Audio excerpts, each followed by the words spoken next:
కానీ నువ్వు తిరుమల లడ్డూ కల్తీ విషయంలో మీ పార్టీ యాంటీ హిందూ అన్న ఎక్కడైతే సీరియస్‌గా డెంట్ పడుతుందనుకున్నప్పుడు భారతిరెడ్డిని తీసుకొచ్చేసి సతీ సమేతంగా మేము ప్రో హిందూస్ అన్నట్టు చూపించడానికి ప్రయత్నించావు. దాంట్లో ఏమైంది? షాల్ కప్పుకోండి అంటే రానన్నారు ఆవిడ. ఏంటంటే ఆ షాట్ మళ్ళీ ఎయండి.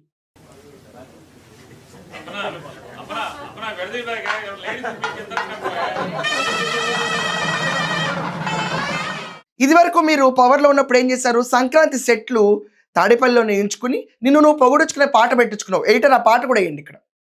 అదరని బెదరని రక్తమది నడవదురా ఆట, నీతి న్యాయం నిండు గుణము కదరా తన బాట, నిప్పుకు చెదలే పట్టదురా. ఎవరు భారతిరెడ్డి ఉగాదికి ఎందుకు రాలేదు, సంక్రాంతికి ఎందుకు రాలేదు, వినాయక చవితికి ఎందుకు రాలేదు అని అడగల ఇప్పుడు దాకా రాష్ట్రంలో. కానీ నువ్వు తీసుకొచ్చి భారతిరెడ్డిని నుంచోబెట్టి మేము ఫార్ హిందూ అన్నావు. అది ఎంతవరకు గెలిచావో నాకు తెలీదు.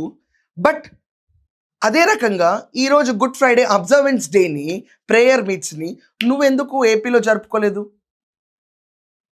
ఇదంతా తీసుకెళ్ళిపోయి నువ్వు ఎల్హంకాలు ఎందుకు జరుపుకుంటున్నావు? అండ్ ఇంకొక విచిత్రంగా నేను ఇంకొకటి when I was reading the politics అండి,